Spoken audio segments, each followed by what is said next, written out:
اگرچہ میں اس موضوع پہ تقریریں کر چکا ہوں، لیکن آج پھر اس گفتگو کے حوالے سے بات چیزیں تازہ کرتا ہوں۔ اس وقت عالمی سطح پر یہودی جمع عیسائی بریکٹ میں کر لیجیے، اور امریکہ جمع یورپ یہ بریکٹ میں کر لیجیے، ان کا اندر معاملہ کیا ہے؟ اصل جو ہے اس میں پیچھے مائنڈ ہے، ماسٹر مائنڈ، سازشی ذہن، وہ یہود کا ہے۔ باقی عیسائی آلہ کار بن گئے ہیں۔ جو 100% آلہ کار ہے یہود کا وہ پروٹیسٹنٹس ہیں۔ پروٹیسٹنٹزم یہود ہی نے پیدا کرایا تھا، یہود ہی نے یورپ کے اندر سود کا رواج شروع کروایا، ورنہ سود حرام تھا وہاں پر بھی، یوزری بھی اور کمرشل انٹرسٹ بھی، دونوں حرام تھے، یہ یہودیوں نے کروایا۔ اور پھر پہلا بینک بنوایا ہے انگلستان کے اندر، بینک آف انگلینڈ، اور جو پوپ کے خلاف بغاوت کرائی تو پہلی بغاوت ہوئی انگلستان کے اندر، جو چرچ آف انگلینڈ علیحدہ ہو گیا پوپ سے، اور اسی کو یہودیوں نے قرار دیا یہ ہمارا ماڈرن اسرائیل ہے، یہ اسرائیل ہمیں دیا ہے گاڈ نے، یہ جو ہے برطانیہ۔ اس کے کچھ عرصے کے بعد یہی جو ہے ایکسوڈس ہوا ہے، اور وہ امریکہ میں جا کے آباد ہوئے۔ لہذا امریکہ کو بھی جیوز نے کہا ہے دس از اندر اسرائیل، یہ ہے ہمارے اصل اسرائیل، ماڈرن اسرائیل یہ ہے، اس لیے کہ جو انہیں وہاں پر اقتدار حاصل ہوا ہے، جو قوت حاصل ہوئی ہے، جس قدر دولت انہوں نے وہاں جمع کی ہے، وہاں کے جس طریقے سے جکڑ لیا ہے حکومتوں کو، فرنگ کی رگے جہاں پنجے یہود میں ہے۔ ٹھیک 100 سال پہلے علامہ اقبال یہ مشاہدہ کر کے آ گئے تھے یورپ میں، اور کون دیکھنے والا تھا کہ وہاں کیا ہو رہا ہے، بیہائنڈ دی سین کیا ہے، سامنے کیا ہے، پردے کے پیچھے کیا ہے۔ فرنگ کی رگے جہاں پنجے یہود میں ہے۔ اس وقت فرنگ کا امام تھا برطانیہ، یہ وہ سلطنت تھی جس پر سورج کبھی غروب نہیں ہوتا تھا۔ آج وہ فرنگ کا امام امریکہ ہے۔ یہ برطانیہ تو اب وہ جو ایک نظم ہے کہیں بچپن میں پڑھی تھی، London bridge is going down going down going down, اس کی مثال ہے۔ برطانیہ کی تو کوئی حیثیت ہی نہیں ہے، ورلڈ پاور کی حیثیت نہیں ہے، وہ تو چھوٹا بھائی اس نے بنا رکھا امریکہ نے اپنا، تو اس حیثیت سے جو ہے اس کی کوئی حیثیت ہے، ورنہ کوئی اور حیثیت نہیں۔ بہرحال ان دونوں میں یہ ہے کہ پیچھے ماسٹر مائنڈ، سازشی ذہن، پلاننگ، سکیم ساری یہودیوں کی۔ اعلی کار امریکہ سب سے بڑھ کر، اس کے بعد برطانیہ ہے، اور اس میں اصل پروٹیسٹنٹس، ان میں بیپٹسٹ، ان میں اس سے بھی آگے بڑھ کر ایونجلسٹ، جن کو کہتے ہیں بورن اگین کرسچنس، جن کو کہتے ہیں نیو کنزرویٹو کرسچنس، یہ تمام اصطلاحات آپ اخبارات میں پڑھتے ہوں گے، ان کو گروپ کر لیجیے۔ یہ اصل اعلی کار، ان کو ایک نیا نام دیا گیا ہے کرسچین زائنسٹ۔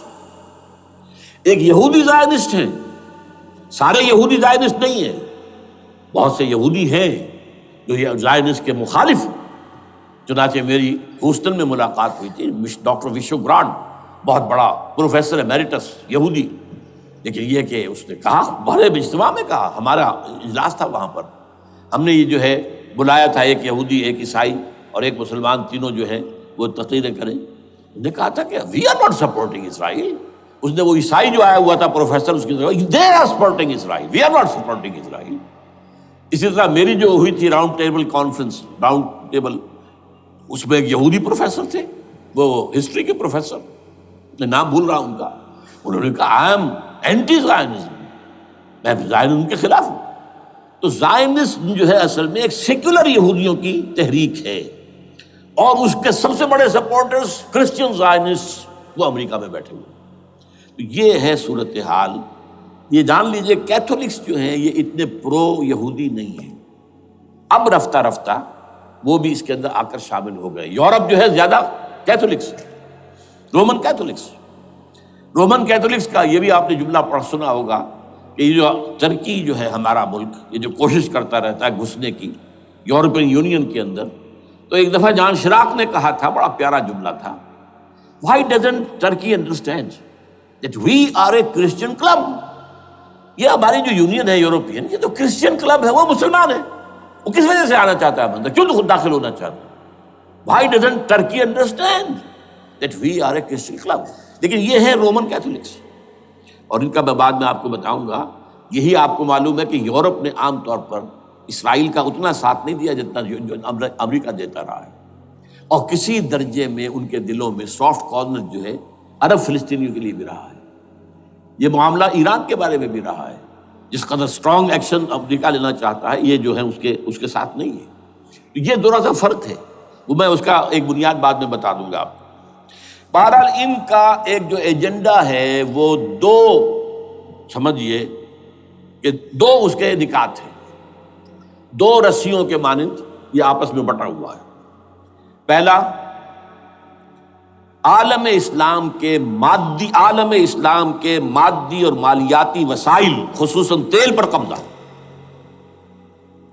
یہ ان کا دنیاوی اعتبار سے، دولت کے اعتبار سے، وسائل کے اعتبار سے اس وقت کا ایجنڈا ہے۔ ویسے تو اس سے اوپر وہ چاہتے ہیں پوری دنیا پر، وہ تو بعد کی بات ہے، لیکن ابھی نہ وہ روس کو چھیڑ رہے ہیں نہ چین کو چھیڑ رہے ہیں۔ چین تو ان کا سب سے بڑا جو ہے بزنس پارٹنر ہے، سب سے بڑا، اور چین کو رفتہ رفتہ وہ اپنی لائن پر لا رہے ہیں۔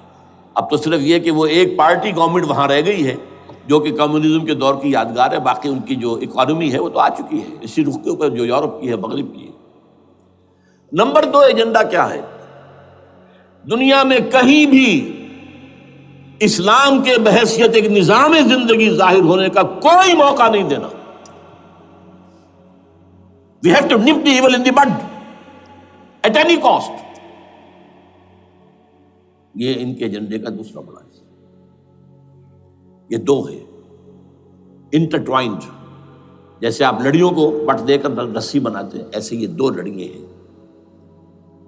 اسلام کا پولیٹیکل سوشو اکنامک سسٹم کہیں نہ آ جائے دنیا میں، ہو نہ جائے آشکارا شر پیغمبر کہیں، یہ ابلیس نے کنکلوڈ کیا ہے، وہ جو ابلیس کی مجلس شورا ہے، ہو نہ جائے آشکارا شر پیغمبر، کہیں ایسا نہ ہو کہ پیغمبر کی شریعت دنیا کے سامنے آ جائے، پیغمبر کا نظام آ جائے۔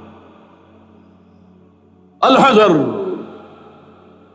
آئین پیغمبر سے 100 بار الحذر، حافظ ناموس زن، مرد آزما مرد آفری، یہ معاشرتی نظام ہو گیا۔ موت کا پیغام ہر نوع غلامی کے لیے، نہ کوئی فخفور و خاکہ نہ گدائے رہنشی، یہ سیاسی نظام آ گیا، اور کرتا ہے دولت کو ہر آلودگی سے پاک و صاف، منعموں کو مال و دولت کا بناتا ہے امین۔ تم دولت کے امین و مالک نہیں ہو، اور اس سے بڑھ کر اور کیا فکر و عمل کا انقلاب، بادشاہوں کی نہیں اللہ کی ہے یہ زمین، ان الارض للہ۔ یہ نظام کہیں نہ آ جائے دنیا، یہ جس پہ کہ وہ خطرہ محسوس کر رہا تھا۔ اور اس کے بعد یہ کہتے ہیں، یہ تو تھا عصر حاضر کے تقاضے، لیکن یہ کہ صورتحال کیا ہے، ہو نہ جائے آشکارا شرع پیغمبر کہیں، ہے یہی، یہ معاملہ اس طرح رکھو کہ خود مومن ہے محروم یقین، یہ غنیمت ہے کہ خود مومن ہے محروم یقین۔ ہمیں اگر کوئی سہارا ملتا ہے تو اس سے کہ مومنوں کو بھی، نام نہاد مسلمانوں کو بھی اپنے اس نظام پر یقین نہیں ہے۔ وہ نماز پر یقین رکھتے ہیں، روزے پر رکھتے ہیں، زکوٰۃ کو بھی دو بیج اللہ تعالیٰ جس کو توفیق دیتا ہے، حج کرتے ہیں، عمرے کرتے ہیں، یہ ہے سب، لیکن یہ کہ یہ غنیمت ہے، چشم عالم سے رہے یہ پوشیدہ یہ آئین تو خوب۔ وہ ابلیس کہتا ہے کہ یہ آئین چشم عالم سے پوشیدہ رہنا چاہیے، یہ غنیمت ہے کہ خود مومن ہے محروم یقین۔ ہمارے لیے جو ہے اگر کوئی سانس لینے کی جگہ ہے تو وہ یہ ہے، حوصلہ افزائی اگر ہے تو اس میں ہے کہ خود مومن محروم یقین ہے، اس کے سامنے وہ راستہ ہے ہی نہیں۔ اب لیجئے یہودیوں کے ایجنڈے کو میں تجزیہ کر رہا ہوں۔ سب سے پہلے world bank, IMF، globalisation, TRIPS, ان تمام ہتھ کنڈوں کے ذریعے عالمی مالیاتی استعمار، جو بظاہر امریکہ کا ہوگا حقیقتاً یہود کا ہوگا۔ یہودیوں کے نزدیک پوری نوع انسانی حیوانوں کے مانند ہے۔ They are not human beings, they are goyams, they are Gentiles۔ یہ انسانی شکل میں حیوان ہیں، اور جیسے حیوانوں کو ایکسپلائٹ کرنا، استعمال کرنا انسانوں کا حق ہے، گھوڑے کو آپ باندھتے رہے ہیں نا ٹانگے کے آگے، اور بیلوں سے آپ ہل جتواتے رہے ہیں، تو جیسے یہ حق ہے ایسے ہمارا حق ہے پوری دنیا کے جو ہے وسائل ان کو کھینچے۔ ہاں جیسے گھوڑے اور بیل کو بھی کچھ نہ کچھ دانا تو ڈالنا پڑتا ہے، چارہ تو دینا پڑتا ہے، تو ان کو بھی کچھ دو۔ یہ پوری نوع انسانی ورکرز بن کر رہ جائے، حیوان بن جائیں، بالکل شہوت کے غلام بنا دو انہیں، اخلاقی اقدار کا بیڑا غرق کر دو، خاندانی نظام کو تہوبارہ کر دو. یہ باقاعدہ جو protocols of the elders of the Zion تھے ان سب میں موجود ہے لکھا ہوا، جو 1897 میں انہوں نے پاس کیا اپنا پروگرام بیسل میں، سوئٹزرلینڈ کا ایک شہر ہے. Protocols of the elders of the Zion. ان کو حیوان بنا دو، بس حیوانوں سے کام لیتے رہو. ہاں ان کی کمائی کا کچھ حصہ ان کے لیے چھوڑ دو، وہ بھی زندہ رہیں، وہ بھی آخر کام کیسے کریں گے، اور اصل جو ہے ملائی کھینچ دو اپنے اس نظام کے ذریعے سے. World bank, IMF، stock exchange, TRIPS, globalisation, اس کے ذریعے سے عالمی مالیاتی استعمار. نمبر 2، ایک ہے ان کا ایجنڈا، یہ تو عالمی ہے. دوسرا ایجنڈا کیا ہے؟ وہ لوکل ہے. وہ کیا ہے؟ گریٹر اسرائیل کا قیام، جس میں مصر کا سارا زرخیز علاقہ شامل ہوگا، جو ڈیلٹا کا علاقہ کہلاتا ہے اس کا، جہاں کے اس وقت کے بادشاہ نے، حضرت یوسف علیہ السلام کے زمانے کے بادشاہ نے، وہ فرعونہ کے خاندان میں سے نہیں تھا، وہ عرب تھا. عربوں ہی سے کسی وقت کوئی قوم آئی تھی جو کہ مصر پر قابض ہو گئی تھی. اس نے حضرت یوسف کے خاندان کو لا کے وہاں آباد کیا. بہترین جشن کا علاقہ کہلاتا ہے، بہترین. وہ کہتے ہیں ہمارا ہے، ہم رہے وہاں پر کئی 100 برس تک رہے. عراق ہمارا ہے، وہاں ہمیں قید میں رکھا گیا، نبوکدنضر لے گیا تھا. عرب کا شمالی حصہ جو ہمارا ہے، وہاں خیبر میں یہودی قلعے تھے، اور وہاں مدینے کے اندر جو ہے 3 قبیلے یہودی تھے جنہیں محمد نے صلی اللہ علیہ وسلم نے وہاں سے نکال باہر کیا تھا. یہ جارڈن یہ ترکی کا بھی کچھ حصہ ہمارا ہے. باقی پورا لبنان اور پورا فلسطین، یہ سب اس کے اوپر بنے گا ایک greater Israel. This is there local agenda. اور اس کے لیے ضروری ہے ایک بہت بڑی جنگ.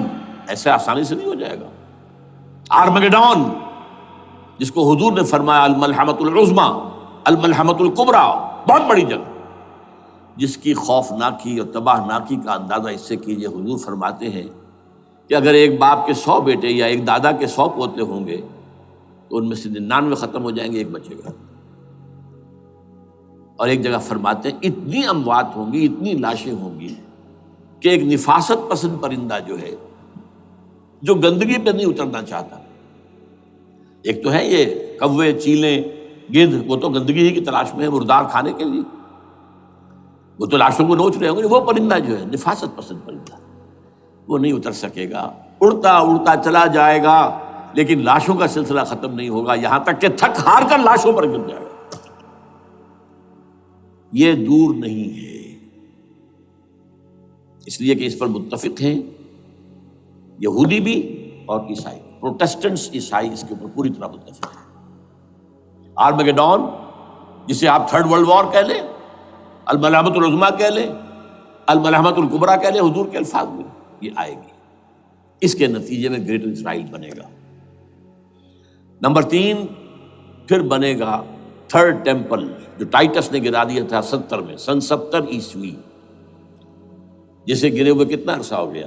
2008. اندازہ کر لیجئے 1800 کتنے برس ہو چکے. وہ دوبارہ بنائیں گے 3rd ٹیمپل، اور اس کے لیے مسجد اقصیٰ کو گرائیں گے، اور ڈوم آف دی راک، قبۃ الصخرہ، اسے گرائیں گے. وہاں لا کر پھر اس میں کنگ ڈیونز تھرون لا کے رکھا جائے گا. یہ بھی میرے علم میں پہلی مرتبہ اسی ٹرمپٹ رسالے سے آیا. وہ کیا ہے؟ حضرت داؤد کا. آج سے کتنے 1000 سال پہلے کی بات ہے، اندازہ کیجیے. 1000 قبل مسیح، اور یہ اب 2000 ہو گیا عیسوی، 3000 برس تو ہو گئے. وہ کیا تھا؟ ایک پتھر تھا جس پر بٹھا کر حضرت داؤد کی تاج پوشی کی گئی تھی. پھر اسی پر حضرت سلیمان کی تاج پوشی ہوئی، پھر اسی پر ان کے بادشاہ آتے رہے، تاج پوشی ہوتی گئی. ٹائٹس نے جب گرایا ہے سن 70 عیسوی میں، یروشلم کو برباد کیا، 1,33,000 یہودی ایک دن میں قتل کیے، ایک دن میں، باقی نکال دیا، بھاگ جاؤ یہاں سے. اس کو کہتے ہیں diaspora, that started in 70 AD. یہ منتشر ہو گئے، جس کا جہاز سنگھ سمایا چلا گیا، یورپ میں چلے گئے، شمالی افریقہ میں، مسلمان ملکوں میں، انڈیا میں آ گئے، ایران میں آ گئے، سب جگہ وہاں سے نکال دیے گئے، ڈایاسپورا۔ بہرحال وہاں سے وہ ٹائٹس وہ پتھر لے گیا، وہ روم میں لے گیا، روم سے کسی طرح وہ آئرلینڈ پہنچ گیا۔ آئرلینڈ پیور کیتھولک ملک ہے، آپ کو معلوم ہوگا، اور وہاں پر پروٹیسٹنٹس کی اور کیتھولکس کی جنگیں ہوتی رہتی ہیں۔ کبھی بھی شیعہ سنی مسلمانوں کی اس طور سے خانہ جنگی نہیں ہوئی ہے جیسے کہ وہاں ان دو عیسائیوں میں کیتھولکس اور پروٹیسٹنٹس میں ہوتی ہے۔ وہ رومن کیتھولک ملک ہے بیچ میں۔ وہاں سے وہ انگلینڈ میں آیا، انگلینڈ میں جب آ گیا، بلکہ وہاں سے اسکاٹ لینڈ سے انگلینڈ میں پھر اس کو ایک کرسی کے اندر اس کی سیٹ کی حیثیت سے بنا کر ایک تھرون کی شکل دے دی گئی، اور وہ جو ویسٹ منسٹر ایبے ہے، برطانیہ کے پارلیمنٹ کے ساتھ جو چرچ ہے ویسٹ منسٹر ایبے، وہاں اس کو لا کے رکھ دیا گیا۔ اس وقت سے برطانیہ کے بادشاہوں اور ملکاؤں کی تاج پوشی وہاں ہوتی ہے۔ تو ایک یہ ہے کہ پھر اس کو لا کر وہاں رکھیں گے۔ اب یہاں سے اختلاف ہے، یہ نوٹ کر لیجیے۔ یہاں تک عیسائیوں کا یہودیوں کا ایجنڈا ایک، یہاں اختلاف ہے۔ یہودیوں کے نزدیک ان کا مسیح آئے گا اور وہ وہاں بیٹھ کر پوری دنیا پر راج کرے گا۔ وہ مسیح جس کی خبر دی گئی تھی شروع کی کتابوں میں، جو تورات کی ابتدائی کتابیں ہیں، وہ تو حضرت مسیح کی شکل میں آ گئے۔ دی پروفیسی واز فلفلڈ۔ یہودیوں نے نہیں مانا، انہیں تو قرار دیا جادوگر ہے، کافر ہے، مرتد ہے، ولد الزنا ہے، اور اپنے بس پڑتے سوری پر چڑھوا دیا۔ تو دوسری بات ہے اللہ نے کیا کیا، وہ ایک علیحدہ مسئلہ ہے۔ چنانچہ یہ کہ دی سچویشن از ویکنٹ، وہ مسیحا کی جگہ ابھی باقی ہے ان کی، and they are waiting for ہم۔ تو وہ آئے گا اور وہ یہاں اس تخت داؤد پر بیٹھ کر پوری دنیا پر حکومت کرے گا۔ عیسائیوں کا کہنا کیا ہے کہ در حقیقت حضرت مسیح نازل ہوں گے، سیکنڈ کمنگ آف جیسس، جس کو ہم بھی مانتے ہیں۔ اگرچہ ہوگا کیسے، حالات و واقعات کا کیا ہمارے نزدیک رنگ ہے وہ کچھ مختلف ہے، وہ میں اس کو بیان نہیں کر سکتا۔ حضرت مسیح علیہ السلام پھر اس تخت پر بیٹھیں گے ان کے عیسائیوں کے مطابق۔ چنانچہ پوپ جو مر گیا ہے، پال سیکنڈ، اس کو یہ ٹرمپٹ والے کہتے ہیں شیطان، اور ان کا کہنا یہ ہے کہ اس شیطان نے the old ancient holy Roman empire کو ریوائیو کیا ہے یونائٹڈ یورپ بنا کر۔ اور ان کا مقصد کیا ہے کہ یہ فلسطین میں ایک رومن کیتھولک حکومت قائم کرنا چاہتے ہیں۔ یہودی اپنی حکومت چاہتے جو ہے، اور وہ اپنی حکومت چاہتے ہیں۔ یہ ان کا کہنا ہے، یہ میں نہیں جانتا کہ اس میں کس حد تک ان میں ایک دوسرے پر الزام درست ہے۔ لیکن جیسے کہ آپ کو معلوم ہے کہ انڈونیشیا کے اندر بھی ہوا تھا، ایک جزیرے کو تقسیم کر دیا، ایک حصہ جو ہے اس کا وہ رومن کیتھولک ریاست بن گیا ہے۔ شاید نائجیریا میں بھی اس طرح کا معاملہ ہوا ہے کچھ تھوڑے علاقے کے اندر، وغیرہ وغیرہ۔ تو یہ ہے، لیکن بہرحال یہ ان کا۔ عیسائیوں کا معاملہ کیا ہے، میں نے جیسا کہ بتایا کہ یہ تو اس ایجنڈے کے اندر متفق ہے، اور عیسائی بھی ورلڈ ڈومینیشن، مالیاتی جو ہے استعمار، اس کے لیے کوشاں ہیں۔ لیکن ان کے نزدیک حضرت عیسیٰ ابن مریم آئیں گے علیہ الصلوۃ والسلام، اور وہ حکومت کریں گے۔ اس پورے ڈرامے کا اسکرپٹ پورا یہودیوں کا لکھا ہوا ہے، اور انہی کی سازش اس پورے ڈرامے کے پیچھے ہے۔ البتہ بظاہر اس ڈرامے کا بڑا کیریکٹر جس سے آپ ہیرو کہیں وہ امریکہ ہے، اور اس کے تابع یورپ بھی ہے۔ یہ ہے عالمی سطح پر معاملہ اس وقت۔ ویسے میری 2 کتابیں جو ہیں اس پر کتابچے ہیں، 4 سال پہلے میں نے اسی مقام پر 2 تقریریں کی تھی۔ ایک موجودہ عالمی حالات اور اسلام کا مستقبل، وہ دوسرا حصہ جو میں اس وقت نہیں چھیڑ رہا، ہوگا کیا اصل میں، جس میں یہ ہے کہ کہیں اسلامی ریاست قائم ہو، خلافت کا نظام قائم ہوگا کہاں ہوگا یہ میں بحث نہیں کر رہا۔ حضرت مہدی کا ظہور ہوگا، وہ آئیں گے عرب کے اندر۔ پھر یہ ہے کہ وہ جو گریٹر اسرائیل کے خلاف جہاد ہوگا، اور اللہ کرے گا کہ رفتہ رفتہ یہ ممالک جو ان سے لے لیے جائیں گے، یہاں تک کہ بالآخر ایک یہودی اعلان کر دے گا میں ہوں مسیح، جس کو کہ عیسائی بھی کہتے ہیں اینٹی کرائسٹ، اور یہ کہتے ہیں یہ بیپٹسٹ بھی کہ اینٹی کرائسٹ جو ہے وہ یہودی ہوگا، جبکہ کچھ عرصے پہلے بہت بڑا پروپیگنڈا ہوا تھا کہ اینٹی کرائسٹ جو ہے، دجال جو ہے، وہ تو مسلمان ہوگا، نہیں، لیکن وہ کہتے ہیں کہ ہوگا یہودی ہوگا، اور پھر اس یہودی کو قتل کریں گے حضرت مسیح، دی ریئل مسیح، اصل مسیح جو اٹھا لیے گئے درمیان میں، وہ آئیں گے اور ان کے ہاتھوں دجال بھی قتل ہوگا، اور پھر مسلمانوں کے ہاتھوں ایک ایک یہودی ختم ہوگا۔ پھر ایک عالمی اسلامی ریاست قائم ہوگی حضرت مسیح کے ہاتھوں، اور وہاں پر حضرت مسیح، ایک حدیث میں آتا ہے، 40 برس تک پوری دنیا پر حکومت کرے گی۔ بہرحال یہ دوسرا پکچر ہے جو ہمارے سامنے، میں اس وقت کی تفصیل میں نہیں جا رہا، جو ان کے سامنے پکچر ہے وہ میں نے آپ کو بیان کر دیا۔ اب اس میں تجزیہ کیجئے افغانستان پر حملے کا اصل سبب، جو میں نے دو بتایا نا، دو لڑیاں ہیں ان کے ایجنڈے کی، ایک اسلام کہیں ظاہر نہ ہو جائے، اسلام کا نظام ظاہر نہ ہو جائے، اور ایک مسلمانوں کے مالیاتی، خاص طور پر تیل کے وسائل پر قبضہ۔ اب افغانستان میں کیا ہوا ہے، یہ سارا معاملہ تھا اسلام کا راستہ روکنے کے لیے، کہ یہاں تو اسلام ایک شکل دکھا رہا ہے اپنی، اور اگر انہیں موقع مل گیا تو یہ تو ایک ایسی ویلفیئر اسٹیٹ قائم کر دیں گے، زکوٰۃ کا نظام قائم ہو جائے گا تو اعلیٰ ترین ویلفیئر اسٹیٹ قائم ہو جائے گی، اور اگر یہاں پر جو ہے یہ ساری سزائیں نافذ ہو گئی، معاشرہ کرائم فری ہو جائے گا، لوگوں میں محبت ہوگی، مساوات ہوگی، اور یہ کہ عام لوگوں کے لیے ویلفیئر ہوگا، اور یہ سامنے نظام آ گیا تو پھر ہمارا یہ نظام کیپٹلزم یہ کہاں رہے گا، اس کو تو منہ چھپانے کی جگہ نہیں ملے گی۔ لہذا افغانستان پر حملے کا اصل موٹیو یہ ہے۔ البتہ یہ ساتھ ہی یہ بھی تھا کہ افغانستان کے راستے سے سینٹرل ایشین سٹیٹس جو ہیں ان سے پائپ لائنیں لا کر، اور وہ پھر کہیں گوادر کے آس پاس سمندر تک لائے جائے، تاکہ ہم وہاں کے جو ہے ڈرین کر سکیں، جو تیل اور گیس کے ذخائر ہیں سینٹرل ایشین سٹیٹس کے اندر، جو مسلمان سٹیٹس ہیں، تو اس کے لیے راستہ جو ہے وہ لینا چاہتے تھے افغانستان سے۔ اب وہ جہاں تک افغانستان کا تعلق ہو تو ان کے قبضے میں ہے، جب چاہیں کر لیں۔ اب پاکستان کا معاملہ جو تھا وہ، جیسا کہ میں نے کہا کہ اس کا راستہ وہ رک گیا، جبکہ انہیں واپس جانا پڑ گیا۔ لیکن انہوں نے افغانستان میں کوشش کی، طالبان کے زمانے میں یونیکول جو ہے ان کی سب سے بڑی جو ہے کمپنی ہے، اس نے مذاکرات کیے، وہ دیکھ کر حیران رہ گئے کہ یہ ان پڑھ، یہ ملے ملاٹے جو ہیں یہ تو بڑے ٹف بارگینر ہیں۔ اس طریقے سے پاؤں جما کر طالبان نے جو ان کے ساتھ مذاکرات کیے ہیں اور ان سے اپنی شرطیں پیش کی ہیں کہ وہ گھبرا کر بھاگ گئے۔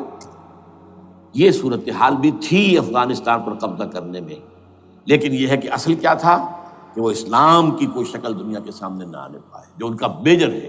اسی لیے پورا عالم کفر جمع ہے، امریکہ، یورپ، روس، چین، سب جمع ہے، بھارت تو ہے ہی ہے، یہ سب جمع ہے۔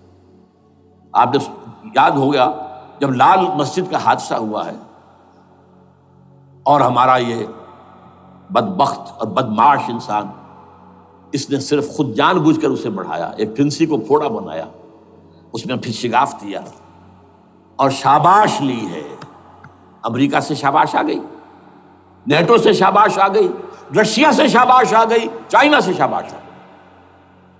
وہ چونکہ محسوس کر رہا تھا کہ اندرون ملک تو میری اب کشتی ڈگمگا رہی ہے، ڈاواڈول ہے، I have to have more support from outside, اور for that I have to do it۔ کہ دیکھو میرے عین قلب میں پاکستان کے یہ پھوڑا نکل آیا تھا، یہ بنیاد پرستی کا، اور یہ شدت پسندی کا، اور یہ تنگ نظری کا، اور یہ فلاں کا، یہ دہشت گردی کا، اور میں نے دیکھو کیسے اس میں چیرا دیا ہے، کتنے لوگوں کو ختم کر دیا ہے۔ اچھا، اس میں یہ بھی ذہن میں رکھیے کہ افغانستان کے بارے میں یہودیوں کے علم میں ہے کہ حضور کی حدیثیں کیا ہے۔ حضور کی حدیث ہے، یخرج من خراسان رایات سود، خراسان کے علاقے سے کالے جھنڈے لے کر فوجیں چلیں گی، لا یردھا شیء، کوئی طاقت ان کو رخ نہیں موڑ سکے گی، حتیٰ تنصب بیلیا، یہاں تک کہ وہ آ کے بیت المقدس میں جھنڈے گاڑ دیے جائیں۔ دے نو اٹ، یہ جان لیجیے، یہ لوگ پڑھے لکھے لوگ ہیں۔ میں آپ کو ایک واقعہ سناتا ہوں۔ جب 1967 میں یہودیوں کو فتح ہوئی بہت بڑی، اور پورا یروشلم اب ان کے قبضے میں آ گیا، ایسٹ یروشلم جو کہ ابھی جارڈن کے قبضے میں تھا، تو جب موشے دایان تھا وہ کانا، وہ داخل ہوا فاتح کی حیثیت سے، تو اس کے ساتھ ایک ربائی تھا بہت بڑا، چیف ربائی یہودیوں کا بہت بڑا عالم، اور وہ رو پڑا، تھا تو فتح کا وقت، خوشی کا، رویا۔ So this is the beginning of the end, یہ الفاظ آئے اخبارات میں۔ گویا کہ اب یہ آخری ڈرامہ جو ہے شروع ہو گیا ہے۔ وہ آخری ڈرامہ انہیں معلوم ہے، ان کی تباہی پر ختم ہونا ہے۔ اس میں حضرت مسیح کے نزول کے بعد یہ ٹرمپٹ والا بھی لکھتا ہے کہ 80% یہودی قتل ہو جائیں گے، اور میں سمجھتا ہوں کہ 20% اگر صحیح ہے اس کی بات، تو وہ ہوں گے جو اب حضرت مسیح پر ایمان لے آئیں گے، باقی 80% اپنے اس کفر پر اڑے رہیں گے اور قتل ہوں گے۔ اسی طرح حضور کی ایک حدیث ہے کہ جب یہودیوں کا قتل عام ہو رہا ہوگا، اگر مسلمان قتل کریں گے تو اگر کسی درخت کے پیچھے یہودی چھپا ہوگا تو درخت پکارے گا، اے مسلمان، یا عبداللہ آؤ ادھر، یہ میرے پیچھے یہودی چھپا ہوا، قتل کرو اسے۔ کسی پتھر کے پیچھے چھپے گا تو پتھر بولے گا، سوائے ایک درخت غرقد کے، کہ غرقد یہودیوں کا درخت ہے، وہ پناہ دے گا۔ اور آج اسرائیل میں سب سے بڑی پلانٹیشن غرقد کی ہے، دے نو اٹ۔ اسی لیے افغانستان، خراسان، یہ افغانستان کا ہارٹ ہے افغانستان۔ اور یہ بھی جان لیجئے، ہمارا جو مالاکنڈ سے اوپر کا علاقہ ہے یہ بھی خراسان کا حصہ ہے، اولڈ خراسان، جیسے گریٹر خراسان کہا جاتا ہے ہسٹری میں۔ ایک میں نے ایرانی سے پوچھا تھا اس کے بارے میں، تو اس نے کہا خراسان ہمارا ایک صوبہ ہے۔ میں نے کہا وہ تو مجھے معلوم ہے، جس کا دارالخلافہ مشہد ہے اور یہ ان کا مقدس شہر ہے، وہ تو اسے مکے کی طرح سمجھتے ہیں۔ بہرحال میں نے کہا میں پوچھ رہا ہوں پرانا خراسان بزرگ، تو خراسان بزرگ کا انہوں نے بتایا پورا افغانستان اس میں شامل، اور پھر یہ اسٹیٹس جو ہیں سینٹرل ایشین اسٹیٹس، اور ایران کا ایک حصہ اور پاکستان کا ایک حصہ، یہ جو مالاکنڈ کہلاتا ہے۔ اور یہ بڑی معنی خیز بات ہے کہ وہی مالاکنڈ سے تحریک چلی ہے، جو اصل تحریک ہے طالبان پاکستان، وہ سوات سے چلی ہے۔ بہرحال اس وجہ سے، اس پہلو سے یہ جو ہے افغانستان پر حملے کا سب سے بڑا سبب وہ تھا۔ دوسرا جو تھا وہ یہ کہ ان کو جو پائپ لائن لے کے آنی تھی اس کے لیے، لیکن وہ ظاہر بات ہے کہ اس میں جو ہے جو طالبان نے وہ ان کی چکمے میں نہیں آئے۔ اس پر ایک کتاب ہے کہ جو انگریزی میں ہے عابد اللہ جان کی، Afghanistan the genesis of the last crusade, Afghanistan سے آخری صلیبی جنگ کا سلسلہ شروع ہو رہا ہے۔ بہت جو ہے چشم کشا ہے، معلومات افزا ہے، انگریزی میں ہے۔ اچھا، عراق میں معاملہ برعکس تھا۔ عراق میں تیل کا معاملہ بھی تھا تو صرف امریکہ کا تھا۔ جو یورپ ہے وہ زیادہ تر کیسپین کے ایریا کے تیل کی طرف نگاہیں رکھتا ہے۔ یہ جو ہے یہ اصل میں سارا جو ہے یہ امریکہ کا معاملہ ہے۔ اور دوسری طرف یہ کہ یہاں کو مذہبی سلسلہ نہیں تھا، حالانکہ تھا، وہ یہودیوں کا تھا۔ وہ کیا تھا؟ Extension, first step towards the establishment of greater Israel. یہ بات اچھی طرح سمجھ لیجیے۔ یہاں پہ تیل کا معاملہ بھی، میں نے کہا تھا نا، دو لڑیاں ہیں جو چل رہی ہیں۔ تیل کا معاملہ یہاں خاص طور پر عراق کے اندر زیادہ، افغانستان میں بہت کم۔ لیکن یہ کہ یہاں پر بھی جو اصل ہے، بیہائنڈ دی سین، جو اصل چیز کیا ہے کہ گریٹر اسرائیل کے قیام کی طرف پہلا قدم۔ میں یاد دلاتا ہوں آپ کو، جب فرسٹ گلف وار ہوئی تھی جس میں عراق کا بھرکس نکال دیا گیا تھا، اس کے اختتام پر کہا تھا شوارز کرافٹ، جو ان کا کمانڈر ان چیف تھا الائڈ فورسز کا، اس نے صاف کہا تھا، مجھے آج تک ایک ایک لفظ یاد ہے، we fought this war for the protection of اسرائیل۔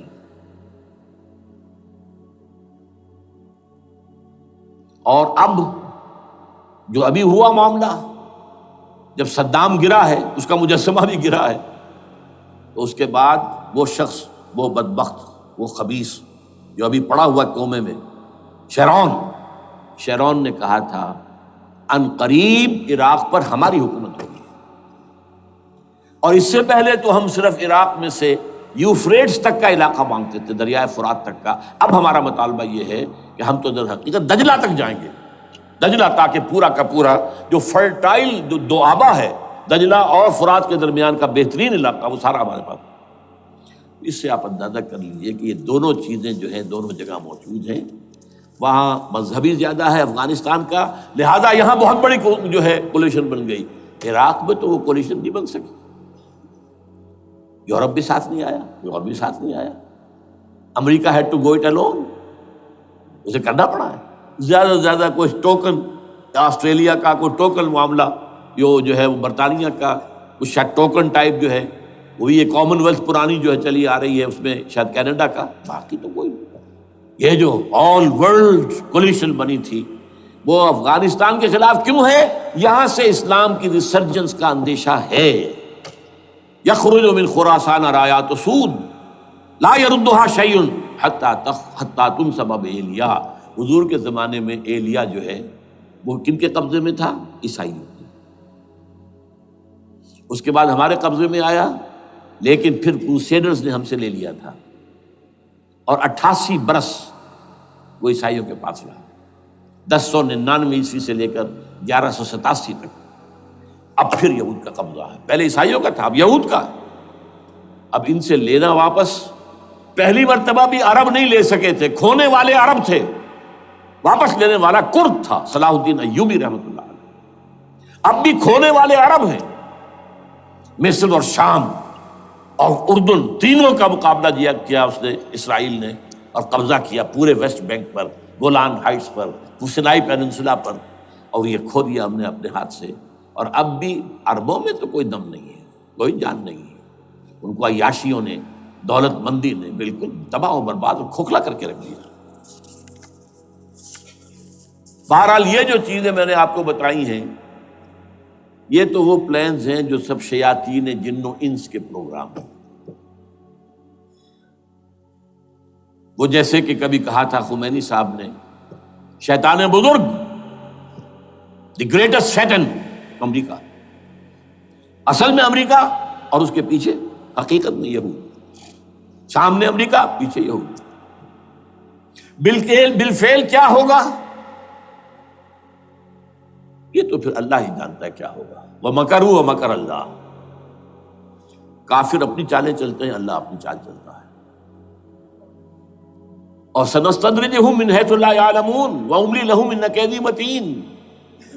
اے نبی آپ گھبرائیں نہیں، ہم ان کافروں کو رفتہ رفتہ وہاں سے لے آئیں گے جہاں سے آپ کو بھی انہیں احساس تک نہیں ہوگا کہ یہ تو گرفت میں آ رہے ہیں، ٹریپ ہو رہے ہیں، اور ابھی ذرا میں انہیں ڈھیل دے رہا ہوں۔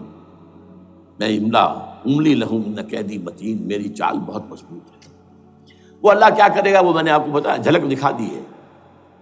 انشاءاللہ اسی علاقے میں پاکستان اور افغانستان، اور اس کا ہارٹ ہوگا یہ پشتونستان، سرحد اور مشرقی افغانستان مل کر پشتونستان، پشتون اسی مشرقی اس میں ہے، پاکستان کا مغربی صوبہ ہے، شمال مغربی سرحدی صوبہ، یہ ہارٹ، اور پھر پاکستان اور افغانستان، انشاءاللہ یہی ہوگا۔ اور پھر یہ کہ یہاں سے فوجیں جائیں گی جو حضرت مہدی کی حکومت جمائیں گی عرب کے اندر۔ عربوں میں جان نہیں ہے کہ وہ مہدی کی حکومت کو جما سکے۔ یخرج ناس من المشرق یؤتون للمہدی، یعنی سلطان ہی، مشرق کی طرف کے کسی ملک سے فوجیں آئیں گی جو مہدی کی حکومت قائم کریں۔ عربوں میں دم نہیں۔ بہرحال ہوگا کیا، وہ میں نے کہا کہ یہ تو اللہ کے ہاتھ میں ہے۔ اب یہ کہ کرنا کیا چاہیے، یہ ہے میری تقریر کا آخری حصہ۔ دیکھیے ذوالفقار مرزا نے جو کچھ کہا اور سید قائم علی شاہ نے، میں خوشائند سمجھتا ہوں کہ طالبانائزیشن اور ہے، اسلامائزیشن اور ہے، ٹھیک ہے، چلیے آواز مکے اور مدینے۔ طالبانائزیشن کے اندر کچھ بغیر تعلیم یافتہ، کچھ جذباتی، اس طرح کے لوگ بھی ہیں جن میں انتہا پسندی بھی ہے، جیسے کہ میں پہلے بیان کر چکا، افغانستان میں ہوا ہے، افغانستان کے اندر بھی رفتہ رفتہ وہ اپنی ان چیزوں سے نکل رہے تھے، نکل جاتے ہیں، لیکن موقع نہیں دیا گیا، nip the evil in the bud, ختم کر دیا گیا۔ اسی طرح ہمارے سرحدی صوبے میں جیسا کہ میں بتایا 3 قوتیں برسرکار ہیں، who knows it، کون کیا ہے۔ لیکن بہرحال یہ کہ پہلی بات یہ، اسلام اور پاکستان لازم و ملزوم ہیں۔ یہاں اسلام آئے گا تو یہ ملک رہے گا، نہیں آئے گا تو ختم ہو جائے گا، اس میں کوئی شک نہیں۔ میری 2 کتابیں پڑھ لیجیے اگر اللہ توفیق دے، ہمت دے، اسلام اور پاکستان، یہ سن 67-68 کی تحریر ہے میری۔ جینیسس آف پاکستان کیا تھا، how Pakistan came into existence, پھر یہ کہ میں نے استحکام پاکستان کے نام سے سن 85 کے اندر کتاب لکھی ہے، یہ دونوں کتابیں پڑھی ہیں۔ پاکستان کا کوئی جواز نہیں اگر یہاں اسلام نہ آئے، اور واقعتاً ہم جواز کھو چکے ہیں، یہ تو اللہ تعالیٰ ہمیں مہلت دے رہا ہے۔ لیکن اب یہ سمجھ لیجئے یہ اللہ تعالیٰ کی طرف سے ایک خاص مہلت ہے، اور شاید آخری مہلت ہے جو ہمیں مل رہی ہے۔ یہاں اسلامائزیشن نہ ہوا تو یہ ملک نہیں رہے گا۔ میں یہاں آپ کو ایک شعر سنا دوں، ہے تو ایک ایسی شخصیت کا جو کچھ کنٹروورشل بھی ہو گئی، بعد میں بدنام بھی ہو گئی۔ ایک زمانے میں جماعت اسلامی کے بڑے مخلص کارکن تھے وہ، مولانا کوثر نیازی۔ انہوں نے ایک بڑا تلخ شعر کہا تھا، اسلام کو اگر تیری فضا راس نہ آئے، اے میرے وطن تجھ کو کوئی آگ لگائے۔ ہمیں اسلام چاہیے، اور اسلام نہیں آئے گا تو یہ ملک نہیں رہے گا۔ کوئی زرداری، کوئی نواز شریف اس ملک کی بقا کی ضمانت نہیں دے سکتا۔ اس کی بقا ہے اگر تو اسلامائزیشن نہیں ہے۔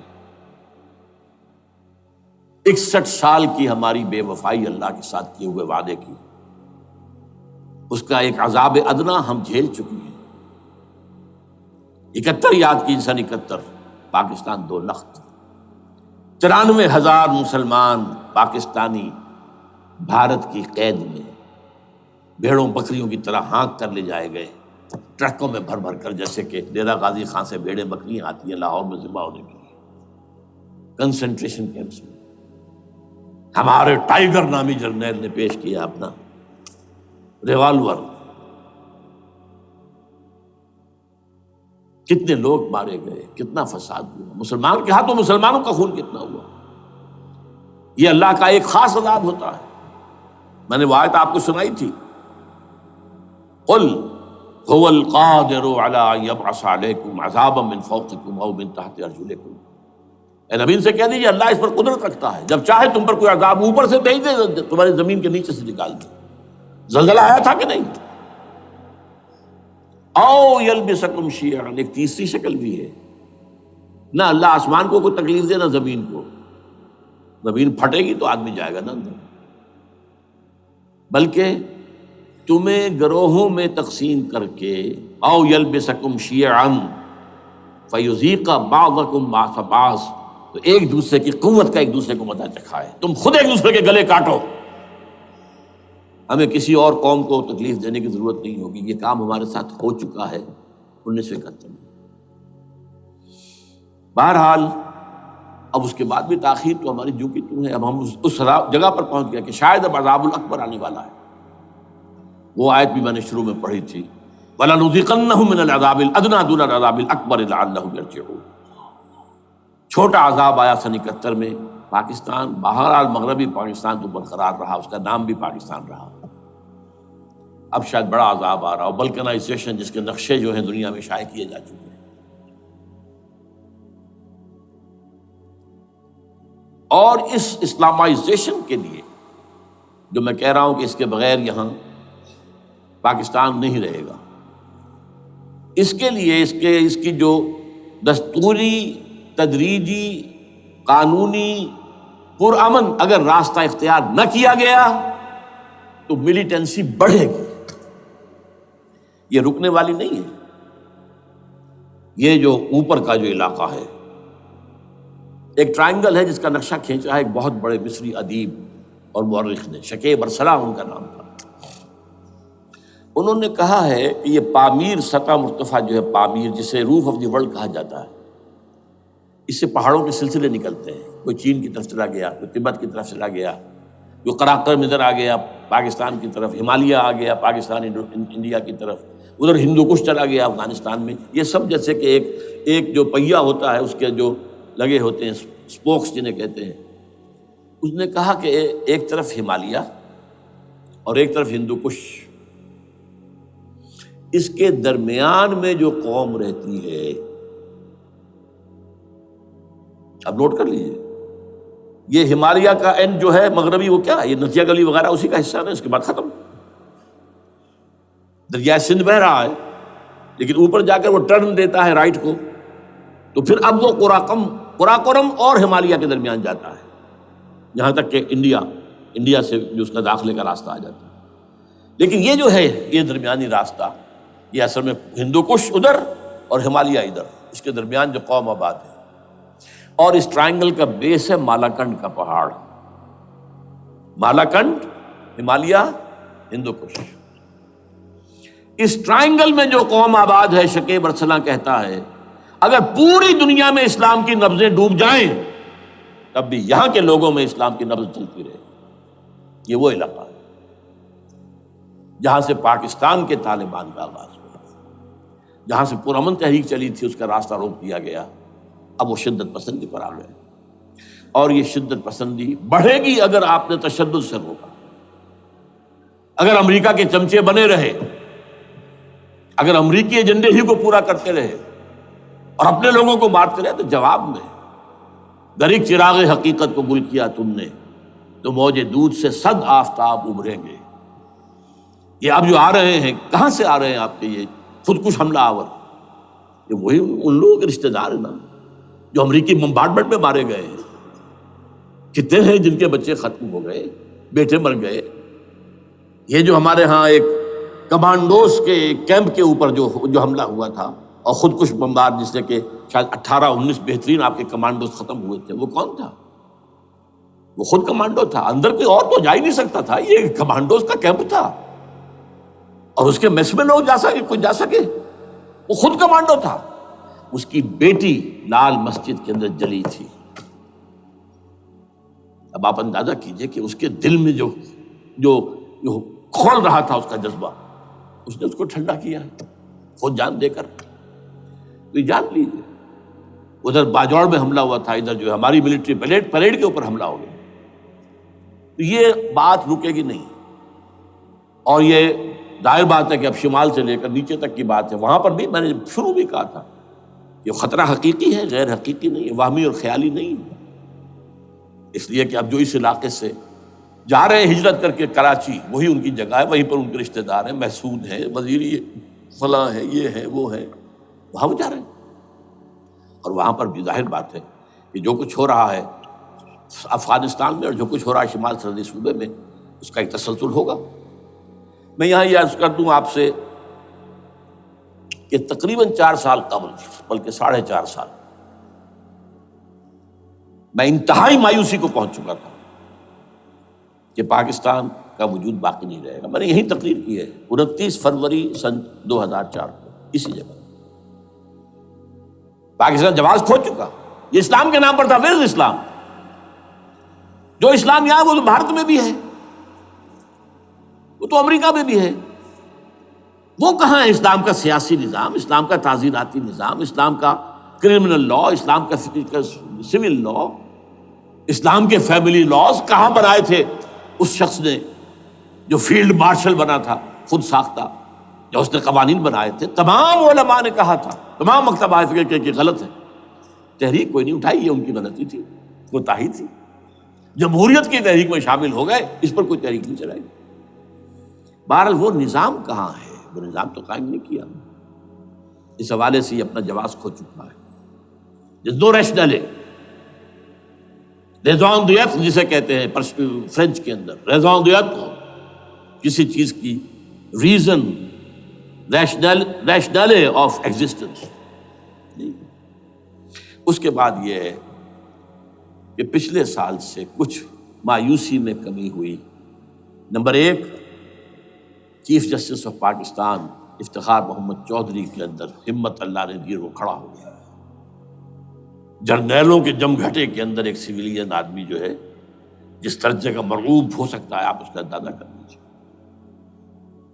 اور اس کے بعد اسپونٹینیس موومنٹ وہ کلا ہے، انہومیش ہے، سوچ نہیں سکتے ہم۔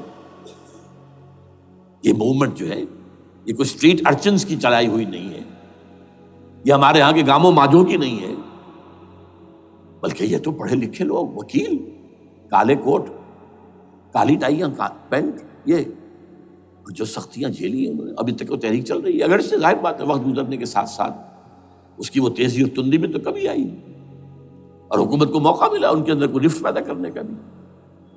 لیکن بہرحال ان دونوں چیزوں سے میری مایوسی میں قدرے کمی ہوئی۔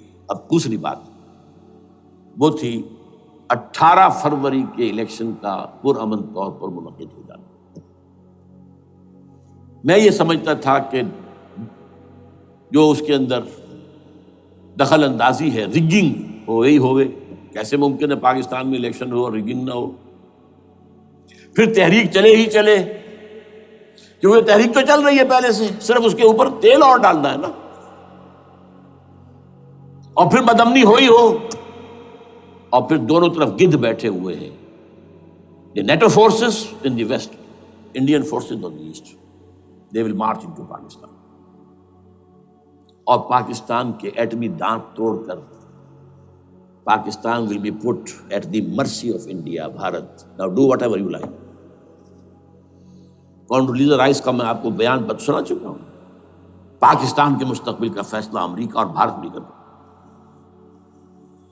بہرحال اب تیسری جو امید ہوئی ہے، یہ کل پرسوں میں جو ہوئی ہے، کولیشن جو ہے یہ ناکام ہوتی نظر آ رہی تھی، لیکن یہ کہ صدر کے مواخذے پر یا صدر کے خلاف جو ایک کارروائی ہو رہی ہے، اللہ کرے کہ وہ پوری ہو جائے، یا اس سے بھی بہتر ہے کہ وہ خود ہی استعفیٰ دے کر دفع ہو جائے۔ بہرحال یہ کہ اس سے بھی کچھ امید کا پہلو جو ہے پیدا ہوتا ہے۔ اب یہاں اسلامائزیشن کا پرامن، تدریجی اور اسلام اور دستوری اور قانونی طریقہ کیا ہے؟ وہ طریقہ کیا ہے؟ 1949 اور 50 میں جو عمل شروع ہوا تھا، جو اس کے بعد سے آج تک جو ہے ختم ہو گیا، اس کو اثر دور شروع کیا جائے، دوڑ پیچھے کی طرف اے گردش ایام کی۔ 49 میں کیا ہوا تھا؟ قرارداد مقاصد، وہ گویا کہ پاکستان میں نظام خلافت کی جڑ تھی جو رکھ دی گئی تھی کہ sovereignty belongs to Allah and whatever authority we have, it's a sacred امانت۔ یہ تو اصل میں استعمال کی جائے گی یہ قوت کتاب و سنت کے دائرے کے اندر this is خلافہ، in essence it is خلافہ۔ خلافت کی بنیاد رکھ دی گئی۔ اس سے پہلے 48 میں سن 47 کی ایک تقریر کی وجہ سے جو غلط فہمی پیدا ہوئی تھی قائد اعظم کی 11 اگست کی، اس کا انہوں نے کراچی کی ہائی کورٹ بار ایسوسیشن میں جا کے کہہ دیا تھا، کچھ لوگ شرارت کے ساتھ یہ پروپیگنڈا کر رہے ہیں کہ پاکستان میں دستور شریعت پر مبنی نہیں ہوگا، یہ فتنہ ہے، غلط کہہ رہے ہیں، نفی کر دی تھی۔ اب یہ دوسری بات ہے کہ اندھوں کے اندھے جو ہیں وہ اس 11 اگست کی تقریر کو لیے پھرتے ہیں، اس کے ایک جملے کو، اور یہ اتنی کھلی بات جو کی شریعت کا لفظ، شریعت، پاکستان کا دستور جو سمجھتا ہے کہ شریعت پر نہیں مبنی ہوگا وہ غلط کہتا ہے، وہ شریر ہے، شرارت پیدا کر رہا، یہ قائد اعظم کے الفاظ۔ بہرحال اس کے بعد ایک عمل کیا ہوا تھا سن 50 میں، یہاں کے سیکولر عناصر نے ایک بڑا شور مچایا، کس کا اسلام لاؤ گے؟ شیعہ کا، سنی کا، دیوبندی کا، بریلوی کا، وہابی کا، کس کا اسلام؟ اللہ تعالیٰ غریق رحمت کرے ان بزرگوں کو، پاکستان کے تمام مذہبی مکاتب فکر کی ٹاپ کی قیادت جمع ہو گئی کراچی میں، شیعہ بھی، اہل حدیث بھی، بریلوی بھی، دیوبندی بھی، 31 علماء، جماعت اسلامی بھی، مولانا مودودی بھی اس میں تھے۔ انہوں نے 22 پرنسپلز ایگریڈ اپون، دستور بنانے کے لیے یہ 22 پرنسپلز ہیں، حاضر ہیں، بناؤ دستور۔ اب کوئی دلیل نہیں رہی، کوئی عذر نہیں رہا، تمام مکاتب فکر کے لوگ جمع۔ بعد میں ہوا کیا ہے، اس میں کس کا کتنا رول ہے، یہ بڑی درد بھری داستان ہے، میں اس وجہ کو چھیڑنا نہیں چاہتا۔ حاصل کیا ہے، وہاں سے ہمارا پروسیس ڈیریل ہوا، کچھ اپنوں کے کیے، کچھ بیرونی دباؤ کے تحت۔ قرارداد مقاصد کی سزا دی گئی لیاقت علی خان کو، تم نے پاس کرائی ہے، اسے ایسے قتل کیا گیا کہ سراغ تک نہیں ملا کہ کس نے قتل کیا۔ یہ ایسے تو نہیں ہوتا، اس میں پیچھے بڑے بڑے کریکٹرز، بڑے بڑے کردار۔ اب اس کے بعد وہ عمل کیسے شروع ہو؟ ضیاء الحق نے جو ایک ادارہ قائم کیا تھا فیڈرل شریعت کورٹ، اصولی اعتبار سے بہترین قدم تھا۔ وہ کیا تھا؟ یہ شریعت کورٹ ہے، اس میں کوئی شخص لائے پیٹیشن کہ پاکستان کا فلاں قانون جو ہے میں ثابت کرتا ہوں کتاب و سنت کے منافی ہے، یا کورٹ سو موٹے لے لے کسی بھی معاملے کو، ایگزسٹنگ جو قوانین ہیں ان کا جائزہ لے کہ اس میں یہ پورا قانون یا اس کی یہ شق جو ہے یہ خلاف شریعت ہے، اس پر آرگومنٹ ہو، دونوں طرف کے دلائل ہوں، علماء بھی آئیں، وکلاء بھی آئیں، بحث کریں، شریعت کورٹ کا تو میدان ہوتا کھلا۔ بالآخر اگر کورٹ فیصلہ دے دے کہ ہاں یہ ایگزسٹنگ قانون یا جو قانون قابل زیر غور ہے بننے جا رہا ہے یہ خلاف شریعت ہے یا جزوً شریعت کے خلاف ہے، تو وہ اسے کینسل کر دے گا اور کہہ دے گی کورٹ کہ اگر یہ مرکزی معاملہ ہے تو مرکزی حکومت، صوبائی معاملہ تو صوبائی حکومت، اتنی مدت میں 3 4 6 مہینے کے اندر اندر اس کی آلٹرنیٹ لیجسلیشن کر لے، جیسے ہی مہلت ختم ہوگی یہ قانون ڈیفنکٹ ہو جائے گا۔ اصولی اعتبار سے اس سے زیادہ صحیح اسکیم کوئی نہیں سوچ سکتا، آج بھی میں قائل ہوں، لیکن یہ بدبختی تھی اس شخص کی، ضیاء الحق کی، اس کو بالکل غیر مؤثر کر دیا، 2 ہتھکڑیاں پہنا دی، 2 بیڑیاں پہنا دی۔ کانسٹیٹیوشن آف پاکستان آپ کے دائرۂ کار سے خارج ہے، یہ سیکریٹ کاؤ ہے، ہاتھ نہ لگانا۔ جو جوڈیشل پروسیجرل لاز ہیں، ضابطۂ دیوانی، ضابطۂ فوجداری، یہ بھی تمہارے دائرے سے خارج ہے۔ مالی معاملات 10 سال تک خارج،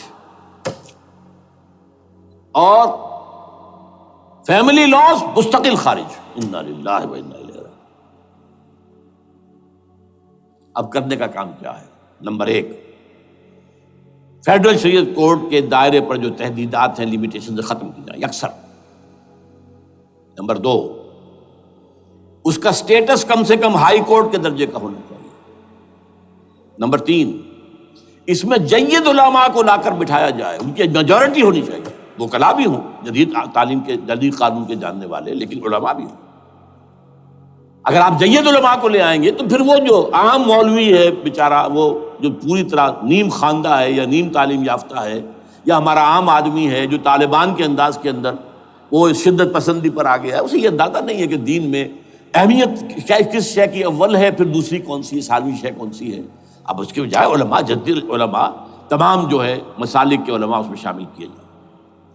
اس کے فیصلوں پر نظر ثانی کا کھلا موقع ہونا چاہیے، ایک دفعہ عدالت فیصلہ کر دے، نظر ثانی کا موقع ہونا چاہیے، اور کسی شہری کی طرف سے پیٹیشن آئے یا سو موٹو، وہ جائزہ لے اور ایک ایک کر کے قوانین جو ہے غلط ختم، ان کی جگہ پر لیجسلیشن پارلیمنٹ ہی کرے گی یا صوبائی اسمبلی کرے گی۔ کورٹ کا کام لیجسلیشن نہیں ہے، وہ یہ کہہ سکتا ہے کہ یہ بھائی یہ معاملہ جو ہے شریعت سے تجاوز کر گیا ہے، یا فلاں جو قانون تم بنانے چلے اس کی یہ شق جو ہے شریعت کے خلاف ہے، بس فیصلہ یہ دے گی۔ ظاہر بات ہے لیجسلیشن اس کا کام نہیں، لیجسلیشن جو کرے گی آپ کی نیشنل اسمبلی کرے گی، آپ کی صوبائی اسمبلی کرے گی، لیکن وہ اس کا متبادل قانون لے آئیں اور پہلا قانون ختم ہو جائے گا۔ اچھا، اس عرصے کے دوران جو کونسل آف اسلامک آئیڈیالوجی پر ارب روپیہ خرچ ہوا ہے، اس کی رپورٹوں کے انبار لگ گئے ہیں، کسی ایک سفارش کو بھی آج تک پارلیمنٹ میں پیش نہیں کیا گیا، اور اس میں جید علماء رہے ہیں اور تمام مکاتب فکر کے علماء رہے ہیں۔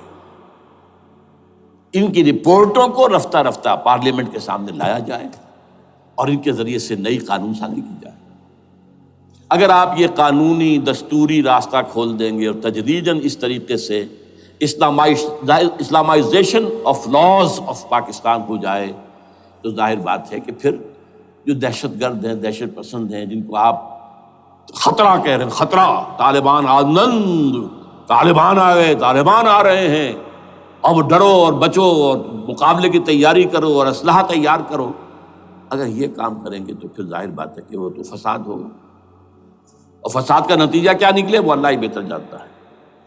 لیکن یہ پروسیس جو میں نے بیان کیا ہے، اگر اس پر عمل ہو جائے تو یہ وہ پروسیس ہے جسے جنرل حمید گل نے کہا تھا کہ اگر ایسا ہو جائے تو یہ سافٹ ریولوشن ہوگا، بغیر تشدد کے، بغیر کسی اور کے، اگر نیت ٹھیک ہے، اور اگر یہ واقعی جیسے قائم علی شاہ نے سمجھ لیا ہے اور جیسے کہ ذوالفقار مرزا نے سمجھ لیا ہے، اسلامائزیشن اگر اس کو سب سمجھ لے، زرداری بھی سمجھ لے اور نواز شریف بھی سمجھ لے اور سب سمجھ لے تو ظاہر بات ہے کہ پھر کسی توڑ پھوڑ کے بغیر، کسی اور بدامنی کے بغیر، کسی تشدد کے بغیر اسلامائزیشن یہاں ہو جائے تو سب کے دل خوش ہو جائیں گے، اور یہ سارا جو بھی تشدد ہے، یہ دہشت گردی ہے، اس کے راستے بند ہو جائیں گے۔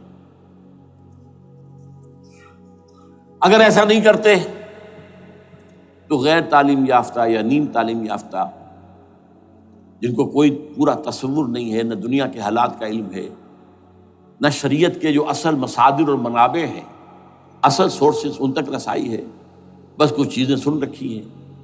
یہ تو معلوم ہے انہیں کہ داڑھی رکھنی ہے، سنت ہے، لیکن یہ کہ یہ فرض تو نہیں ہے بھائی، پھر اس کی کوئی خاص مقدار تو معین نہیں ہے، یہ تو نہیں جانتے۔ ویڈیوز ہیں، آڈیوز ہیں، ان میں گانے ہیں، اس میں آپ کو معلوم ہے کہ عریانیت ہے، جو بھی ویڈیوز ہیں، اور وہ تو ان کو جلائیں گے ان کی دکانوں میں۔ آپ تعلیم دے رہے ہیں لڑکیوں کو، وہ جانتے ہیں جو تعلیم آپ دینا چاہتے ہیں، آپ تو ڈانس کی تعلیم کو بھی وہاں پر نافذ کر رہے ہیں۔ آپ نے تو تعلیم کا شعبہ ہی دے دیا اسماعیلیوں کے ہاتھ میں، لہذا ان کا تو رد عمل ہوگا، ہوئے۔ اس کا راستہ اگر روکنا ہے تو اس پروسیس سے جو میں نے بیان کر دیا ہے، جس کو میں بیان کر رہا ہوں نہ معلوم کب سے۔ نواز شریف صاحب، ان کے والد میاں محمد شریف صاحب مرحوم، اور شہباز شریف صاحب اور عباس شریف صاحب چاروں میرے پاس آئے تھے، 2 دفعہ آئے تھے، اور میں نے یہ ترمیمی بل پیش کیا تھا جس کے آئٹم میں نے آپ کو گنوا دیے۔